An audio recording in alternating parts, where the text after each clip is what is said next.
سلااو هاوڕیانی خۆشەویستم خۆشحاڵم لە پارتێکی نوێی کارێرمانە جرمۆت هاتمۆلاتان هاورێک داوای کرد بوو خۆم دەربێخم ئەوە بەگوێممان کرد ئیشاءالله بە گوێرەی توانە ڤیددیوکان لەڕۆوە ئاوا بەرداوامی پێدەدەین چ ڤیددیۆی یاریەکانی تر فیفا بەتایبەت کارێرمانە جرمۆت باشمان هێناواتە ئێستا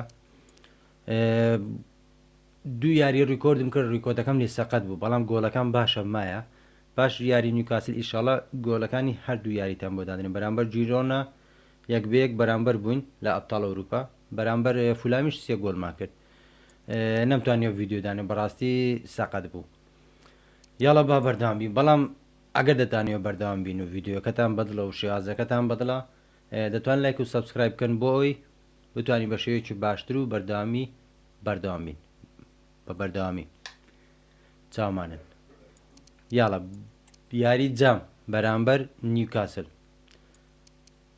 دیسان ڤاندایک داواکاری هاتووە ئەرسناڵ 54 میلیۆن نایفرۆش ببوورە ئەو ساڵ با بەردەوام بێ ڤاندایک سال داهاتوو ئیشاڵە دەیفرۆشین یاری نیوکاسل یەک یاری و سقوط بوونە با بزانین یەکەوسە بۆ ناو یاری خۆمان تاخی ناکەین جەمال موسیالە تەشکیلەمان زۆرتەوە کامل پێکاتە یاری دەکەین چونکە یاریەکە گرینگە یارە داریون نونێس ئەو یاریێکە ڕیکۆرد نەبوو داریون نونێس هاتری چی کرد هەر سێ گۆڵەکەتان بۆ دادەنیم ئینشاڵە پاش ئەو یاری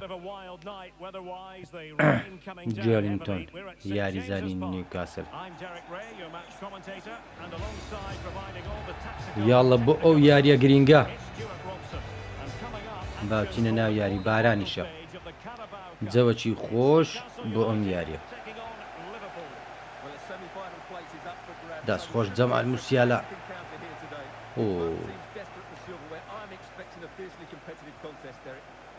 نانە ببوورە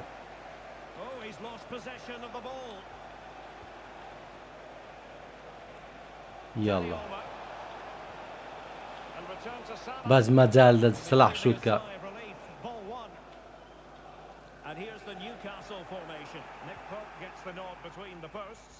والله جوانە گۆڵە گۆلی یەکەم داریون نونێس والله ئێستا هەددا ئەفمانە بەسەو شێوازە بەردەوام بێ وابزانم فکرم دەگۆڕم داریۆ نوێنەزی نازدار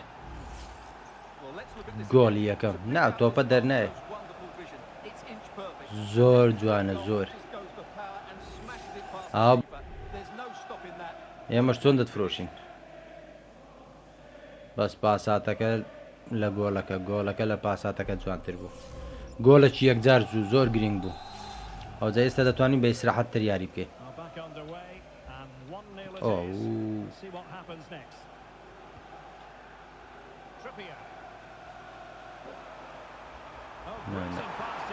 نەکەی دەستخۆش ئیسحاقیان زۆر کێشەیە دەبێ ئاگامالی بێ ئۆهۆ حرەکەی جوان بەڵام تۆپەکەمان دایەوان ئەی هەوار والله خەریک بوو گۆل بێ هاوڕێیان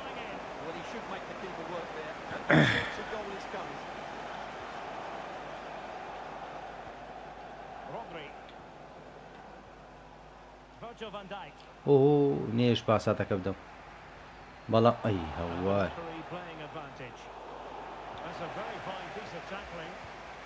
نەکەی ئەو هەدیانە واز لێ ناینین ئێمە زۆربەی یاریەکان بە هەدیە خۆمان گۆڵ دەخۆین یاڵە سلاح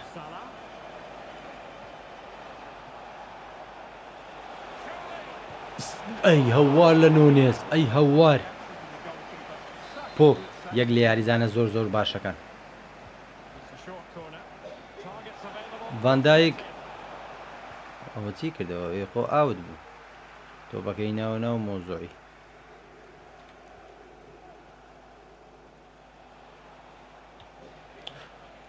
تۆزێک تۆپ تاخیر دەکەین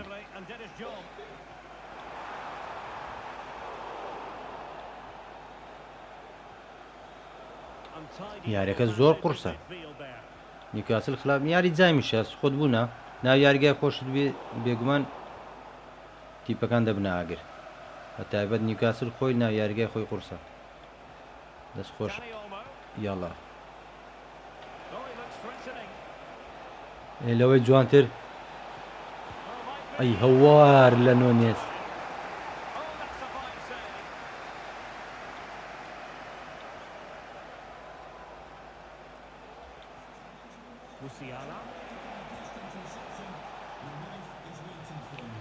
ئاو توی خۆمانەوەی باش تۆپەکەمان لە دەست نەدا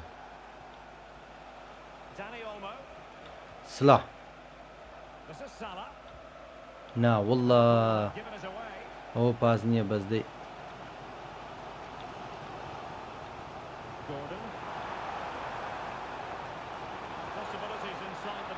ببوورە ئەڕاخۆ لێرەیە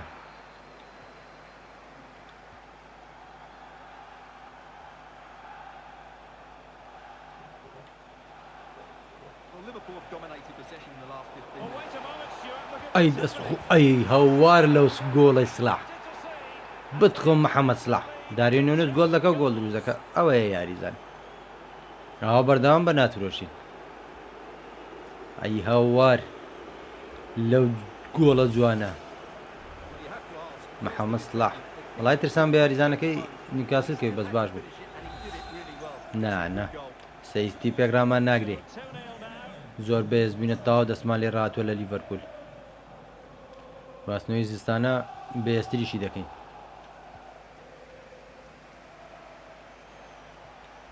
یاڵ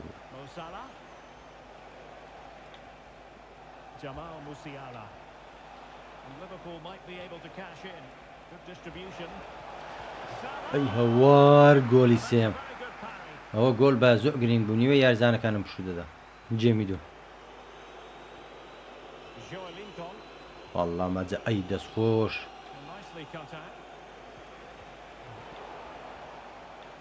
یارەکە زۆر زۆر خێرایە هەردوو لا هەڵە دەکەین گرنگەوەیە گۆڵ نەخۆین بە تایبەت جێمی یەکەم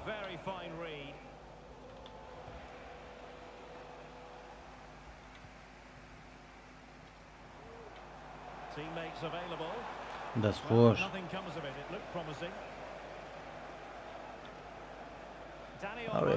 ئەوێ جولانەوە ئەوێ جولانەوە ئەوێ جولانەوە یاڵە جەمال گۆڵە ئەی هەوار نانە گۆچی فێر بە پێماڕا دەبێری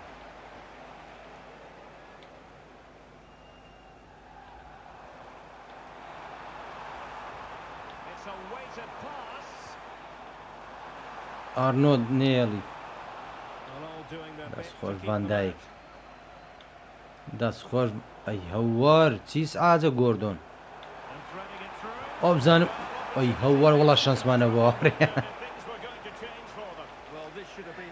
جێمی یەکەم زۆر نەماوە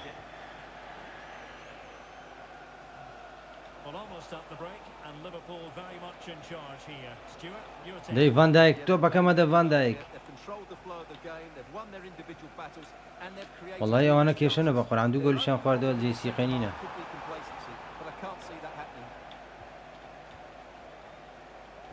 ناگاتێ پاساتەکە ناگاتێ نا ڕایە لێرە گۆڵ ناخوا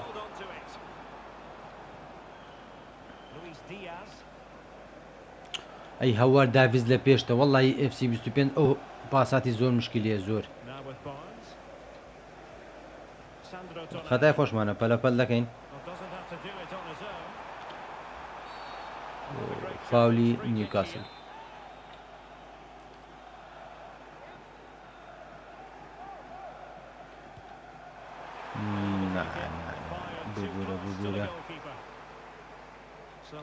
ببوورە گۆچێ شانزەکەمان لێر ئەی هەوار پاساتەکەم نەدا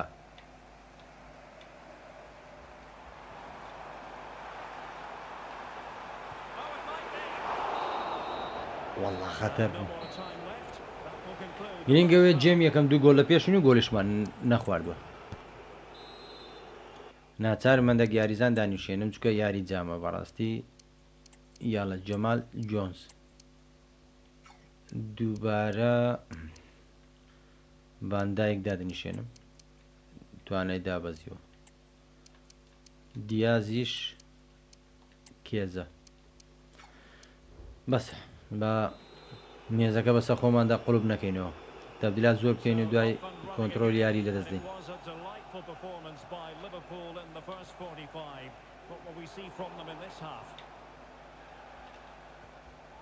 Ibrahima Konate,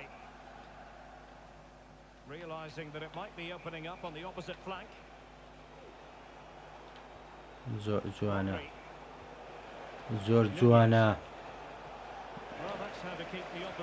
ئەو پاساتانم کێشێ بژی ئەرەخۆ هەزمەکەی ئێواش کردەوە بەڵام هێشتا خەتەر هێشتا خەتەر کۆناتێ شانسمانێ ئەو یاریە هاوڕێیان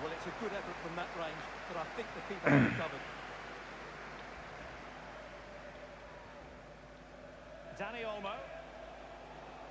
Don't forget we have more live action from the Premier League coming up here on EA TV. It's Newcastle United taking on Ipswich Town.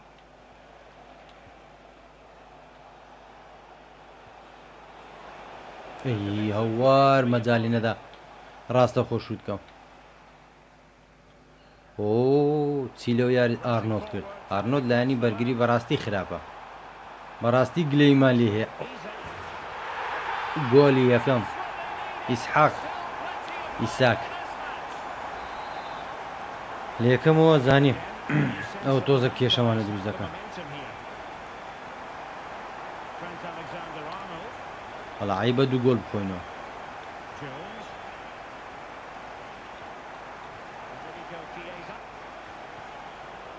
پاساتەکەنە ڕۆی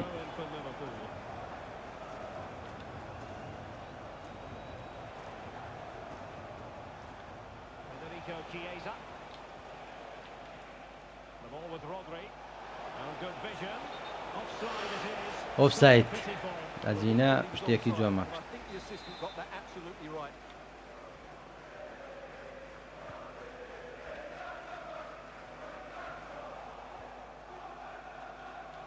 شوتی جوانە ئەی هەوار جۆنس یەک لەو یارزانانێ شوتەکانی زۆر زۆر بەدڵمە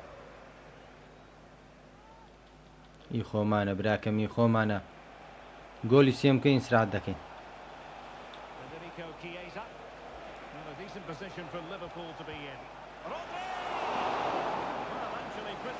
شوتێکی جوان و بەهێز بەڵام گۆلچی بە ئاسانی ئی خۆمانە ئارنۆت وەڵی بەس ئارنۆت تۆی بخەتە ناکە ئەی دەستخۆش والله ئەو مەدڵە بڵۆ بڵۆ بڵۆ چیە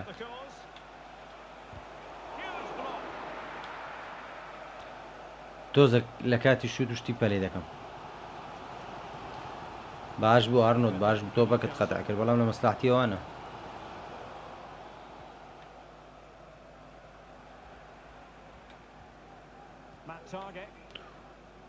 زۆر خێرا پاس ساڵ دەدەن زۆر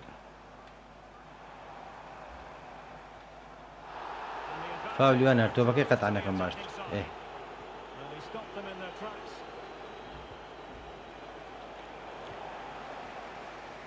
تۆزێک پەلەی دەکەین تۆزێک دەستخۆش ئاها تۆپەکەم وەرگردێت دامەوان دەستخۆش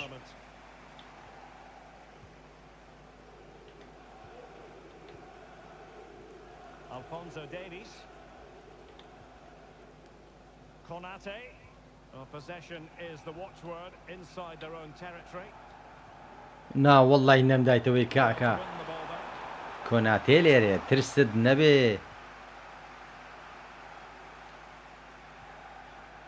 حرەکەی نەکرد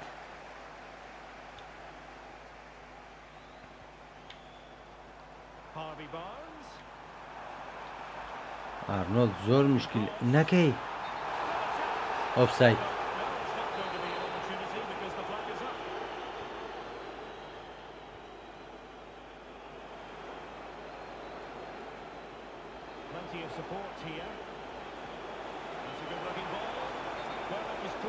ئۆ پاساتم دەدای ئەراخۆ با گۆل یەکەمی کرد بێ ئەوزانمە وەرزەیز گۆلەچی نەکردووە والله عافیە داویز to an end.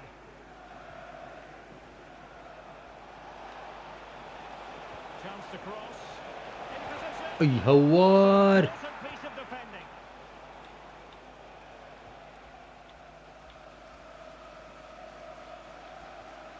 An effective challenge. اي كاكا توبكي لو دخيه ماشي زور مشكلة. اوه بدري خوي دروا. اوه والله فريندا بدرايا He got there. خطرة زور خطرة في كنين بوضعيدي Who's going to get on the end of it? نكي دقيقة اشتاويك او دا دقيقة خو من بگرين زور گرين دبي زور گرين Rodri. Mo Salah. Well, a swift challenge and a throw-in coming up. والله دفاعي ناكي Olmo. ايما دماني تشيج ليارك ببينين او زاگر بش دورين بش بينو بلام خوشتره ببينو وتي اومان دي بونا دكين با With the ball at his feet. برامه كشي بخوين الله هاوريان خطره هاوريان اي هوار اخي دقة والله يسعخ لبداية ياري يوم قلت والله قولة چي كشنده بس خطاي خو مامو اي هوار او ريمونتادا تبو برام بريما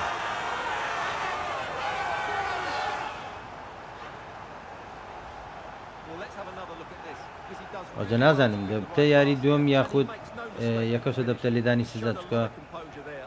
خو الانجليزي اوشتي هي Liverpool struggling to keep hold of the ball. عندك تكا دو زاميانية براستي زامچا اي دست خوش داویس دو زاميانية زامچان کە بەرامبەر بوون دەبێتە یاری دووەم بەڵام ئەمجارە لە ناو یاریگای تیپی بەرامبەر ئەو جە نازام لێرە حاوەلەکەین He has teammates around him. Liverpool trying to click into an attacking gear with the game left. چۆن دێڵین بدۆڕین ئای لەو گۆڵە بە نرخی دانێ ئۆلمۆ دقی هەشتاونۆ ئەی ئافرین Look at their supporters. ئەوەیە گۆڵ ئای بژی نانە تێکی تاکەکەی جوانمان کرد هاندەرانی لیڤەرپول بەشێکی یاریگان داگیر کرد و دڵخۆشن Well, here it ئای لەو گۆڵە جوانە is, which they break. والله ئافرین دا It's so hard نونێز to defend against. And the finish is just ئای as good. ئافرین That's an excellent goal. ئۆلمۆ ئۆلمۆمان هێناوە نا هینامانە ناوێ ئەریاوڕیانیان Being treated to plenty of goals. سەرەکی یاری دەکە ئەو زەم هێنامانە شوێنی جەمال موسیالای That's what the officials have said. Nunez. ئۆ Liverpool unable to hold on to the ball. ئەی هەوار نۆنێ زۆ تۆپەت وەگربایە دوو دەقە ماوە بەس دوو دەقە خۆتان بگرن Anthony Gordon.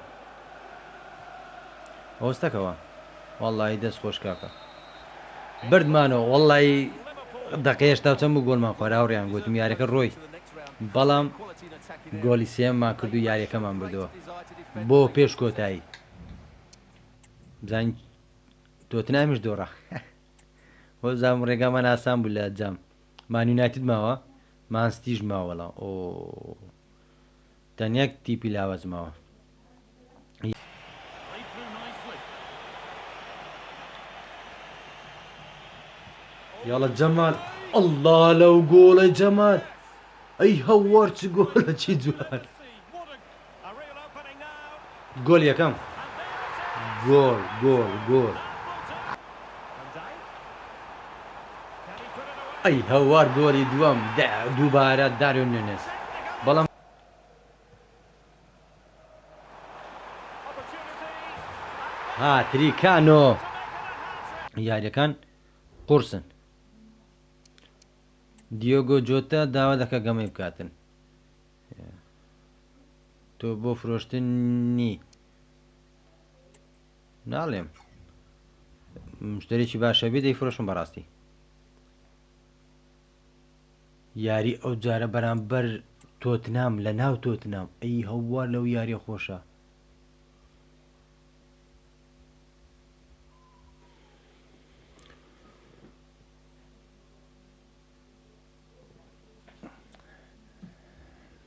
بەرامبەر تۆتنام با بڕۆین بە ناو یاری هاوڕێیان یاریەکی ئاسان نابێ دانیۆلمۆ نا یاریەکەی تریش ئاساس بوو چکە ئێستا لێر یاری دەکا بەڵام کوا ناوی چییە ئەو یاریزانە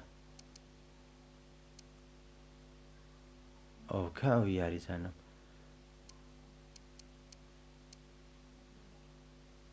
هاوڕێیان یاریزانەکەم بزر بووە ناوی چییە سۆبۆسلایکانی سۆبۆسلای وەڵا سۆبۆسلای تێدا نییە سەیرە سۆبۆسلای وەڵای تێ ئەوتە یاڵە سۆبۆسلای ئەو یاریە یاری پێ دەکەین سۆبۆسلای بەڵام ئەراخۆ بۆ یەدەک یاریەکە قورسە کامە تەشکیلە یاری دەکەین بۆ ناو یاری بسمیللا بسمیللا سەرەتایی هەموو کارێکی خێرا هاوڕێیان پێشەوەی هەر کارێک کوێن بڕێن بسمیللا ئەوەکەی تر لە دەست خوای گەورە کارەکانت لۆ ئاسان دەکات یاڵە ڕۆدری چینە ناو یاری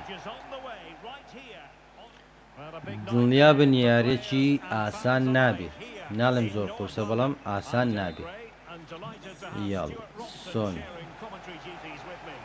ئەی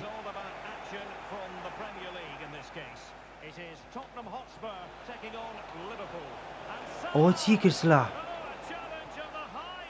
ئەو هێرشم بەداخەوە نەکەی سۆن دەستخۆش فاول هێرشان بوو شانیش دەبێتە فاول هاوڕێیان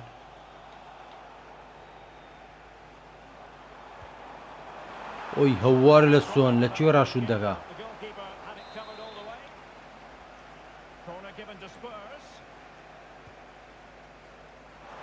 نەکەی ئەی هەوار لەو شەنسە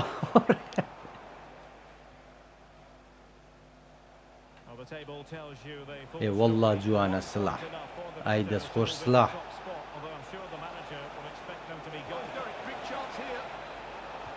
ئەی هەوار نەیگرت جەمال موسیالە کردیە پاسەت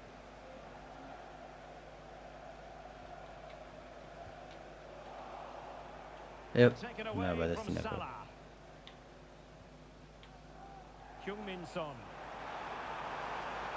ڤاندایەک زۆر تەب بووە وەبزان بیفرۆشم باشترە ئەوە چیەوە هەلا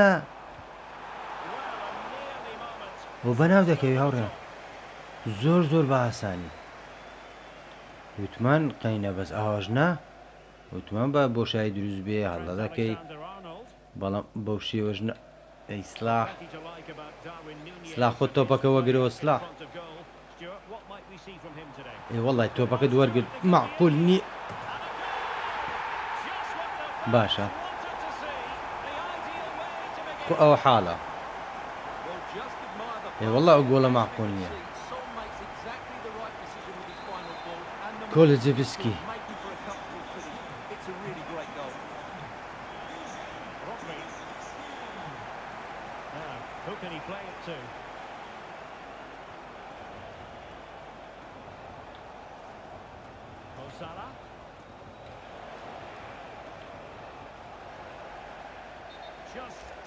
ئۆفساید پاسات نەداتن شکلە نییە سلاح مەگەڕێەوە والله ئافرین والله ئافرین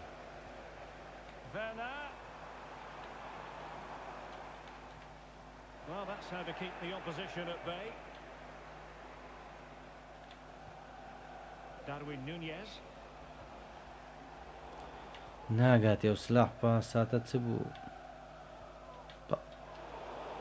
ئەدە بگێت تۆپەکەتەوە کرد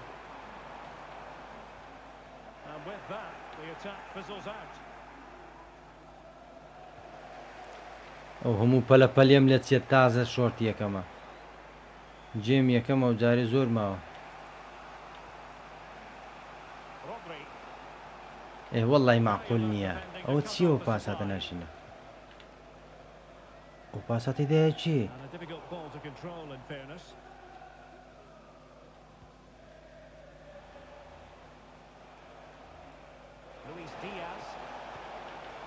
هەوار پاساتەکەی جوان نەدا ئەو چیانەوانە Now Son. Magnificent یاریێکی chance to زۆر win زۆر it back. خێرای هاوڕێیان پاساتە غەڵەتەی دەبایە بەرز تۆپەکەی بدەن A chance to whip it in.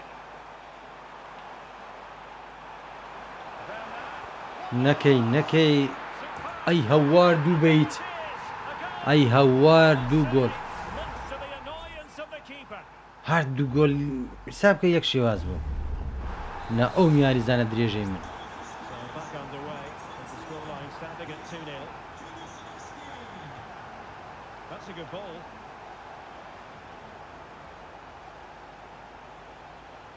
Salah. It needs an accurate cross. He's got to score. هەر زوو گۆل فاول ئەی هەوار Pat Matar Sarr. Went in strongly, هەڵە decisively. فاول نییە ئەولۆ Teammates available. Trying to open up the defence. Passed away by the بەس گۆلەکی جێمیەکەم بکەم Liverpool corner. زۆر گرنگ دەبێت زۆر And played short. نۆنێس وڵا دوورە نۆنێزی چێ فاقیرێت نۆنێز لەچێ تۆب لەچێ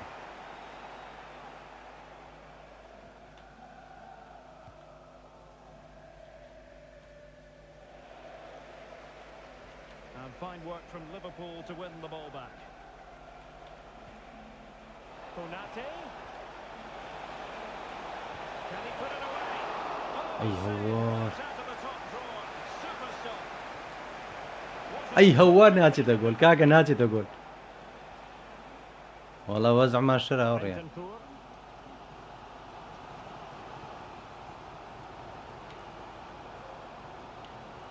Pedro Porro. Madison. گەراوە لە ئۆفساید On to Bernal. Put it in. Nicely saved. زۆر خەتەرن هێلی پێشەوەیان زۆر باشە Can he deliver it with ناکەی بەس accuracy? بەکە لە ناکاکە بڕۆ یاڵە وەڵای دایتمە سلاحی Now the counter attack looks on. Oh, great vision. ئەری وەڵا And he's in. ئێ وەڵا گۆل Masterful tackle. وەڵا ئافرێ دیفاعی تۆتنام چی کرد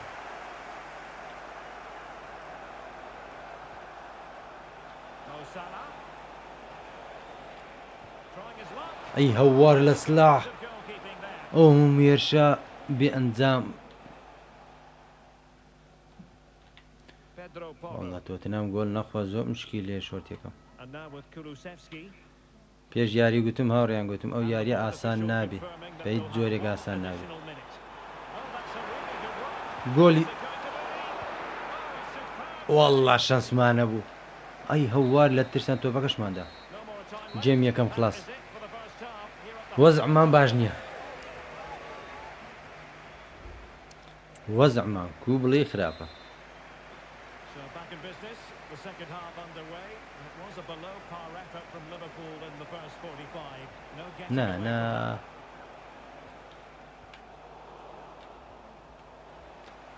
ئەو غەڵەتانە واز لێ ناینەمە من یاڵە جەمال چامان لە توێ جەمال Spurs could be وەڵا onto تۆتنام something. زۆر باشە زۆر Spot on with that باش بنە بۆ tackle. پەنارتی هاوڕێن Alexander Arnold. And the flag was up in Offside. good Sla time. c'era It's del offside. tu. Well, he should have realised that was going to be offside. That's a poor decision to play that pass.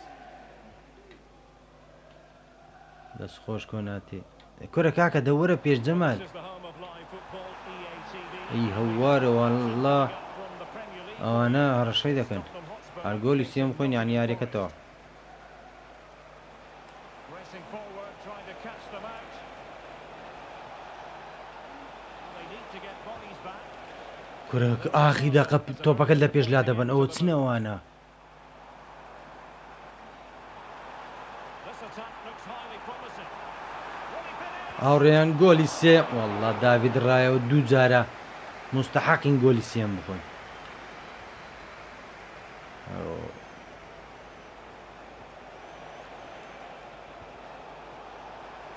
دەی Chance to get themselves back into گۆلی یەکەم ناچێتە گۆل. fully stretched, somehow reaching it.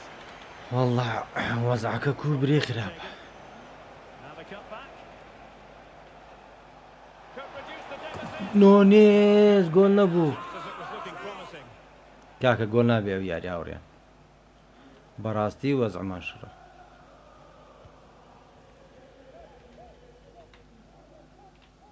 Taken away from Son. ئەی دەستخۆش. ئەی هەوار دەستخۆشیمان لێکردە پاساتەکەی جوان بدا. Just not coming off. Now the quick counter attack could be on. نەکەی پەنارتی کاکە مەکە پەنارتی. Defensively. Dangerous looking attack. Oh, might be. And it goes! A three-goal cushion, and you truly والله sense there's a تۆتنام ڕاناگیرێ هاوڕێیان. ئەی هەوار تۆتنام لۆوە دەکا. But the keeper at his near post has to do a lot. ناو ئێلیسزە زۆر باشە. Rodri. ئێوەڵە فاول کاکە فاول. Smuggled away. کارت Foul there. کارتی زەر. Well, it was apparently a bookable offence. Well, no debate over that one. It's a yellow card all day long.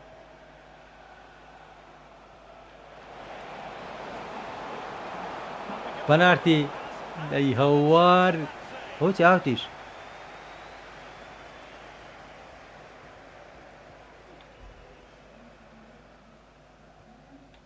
Pedro Porro. And out for a throw-in. Out you come. Misfiring with the pass. And Liverpool could get in behind the defence. Salah and Salah. گۆل یەکەم. یاڵە تۆپی بێنەوە. های گۆلی دووەمە گەر زوو دەکەین. سلا کاکە تۆپەکەی بینەوە. واز لە ئان جێرانی بینە. گۆڵەکە جوان بوو دەزانین جوان بوو. He beats the defender so easily with بەس a وەزعمان شڕە. and then it's a decent finish. That's a very good goal, you have to say. تۆتنام زۆر مشکلێ. No shortage of تاتە دەقی هەفتا پێنج گۆلەشکە بکەین زۆر گرینگە هاوڕێ.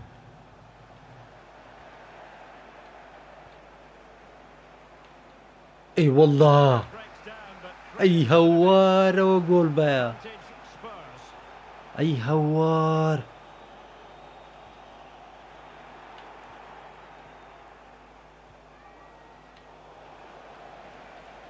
والله offside. Maybe it'll set something up. وەی هەوار ئەی هەوار چم جوان زوو شوتم نەکرد هاوڕێیان. For Spurs at this juncture. 20 minutes to go in this one. And we very much hope you'll join us for more live Premier League action on EA TV. It's Liverpool taking on Leicester ئەی City. کاکە پاساتەکەی بدە جەمال شوت. A piece of defending. ئێ وەڵە فاولە کاکە وەڵە فاولە. Chance والله to وزام use هاوڕێیان the گۆڵش counter-attacking کەشمان خوارد. ability to good effect. And it would have been a sweet بەڕاستی یاریەکی ئاگرینە. counter-attack. Well, it's a great move. Everything was right up until that final finish. Luis Diaz. And support available. Diaz. دەی ئەی هەوار. وڵای ئەو یاریە شێوازیشم گۆڕیوە لەبەر تۆتنام نایاڵی شووتکەین.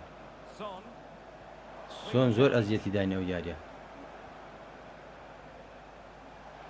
Oh, managing to beat him. Will he finish? گۆڵی دووەم دەقەی هەفتا هەفت. ئەی هەوە لەو پاسەتە جوانەی Remaining. This جەمال موسیالە. much back on. یەک گۆڵمان لێ. ئەی هەوار سۆ بۆ سلای. To create space for himself. And he makes جەمال یەک گۆلی بکە. بەرامبەریش گرنگ ئەوەی نەدۆڕێنی خاڵەکەر بەدەست بێنین. Once again, and you just sense the momentum may well be with Liverpool now.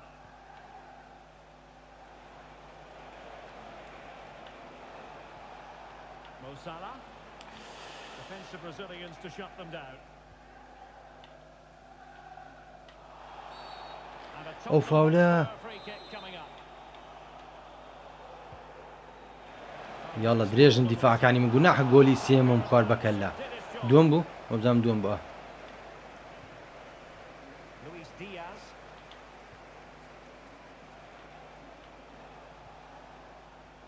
Diaz has it. Liverpool trailing late in this game, but who knows what happens. گۆڵی بەرامبەر ئەی هەوەلۆ یاریاگرا Very unlikely comeback, but نا دۆڕان نابی هەبی ئەڵڵا وەڵڵا ئافرین بۆ خۆم سێ بەیت هاوڕێیان 3-3 ئێستا Well, as you can see, he gave the keeper no chance there. He والله was so باوەڕ close, ناکەم really. That's a cool وتم finish. یاریەکە ڕۆی ئەی ئەگەر دەبەمەوە ئەی هەوار this has been quite the fun. برنەوەکی زۆر بەتام دەبێ هاوڕێیان Determined ئێستا defending. تۆتنام تۆزەک نەمداوەی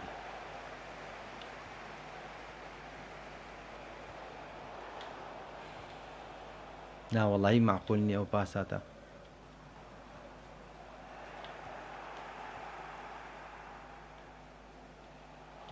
ئەی هەوار پاس وەگرە نۆنێس So there might be a threat, but not so in the end. Good یەک defending. گۆڵ هاوڕێیان یەک گۆڵ دەقە نمایە Johnson. وا چ لەو یاریزانێ من کرد بەس بزان ڤاندایکستەکە لێرە Still level, but Spurs on the attack. Can they? ئارکەی لەگە چی دەکەی بابا Well, disappointing end to the move. Perhaps they can counter from here. ێ کاکە لۆ دارین نونز ئەی هەوار کاکە ئیفرادە وەڵڵا جەمال موسیالە تۆپەکە وەردەگری ێ وەڵڵا معقول نیە دایتمە جەمالیە من ئۆ گوناحە وەڵڵا گۆلی بردنەوەیە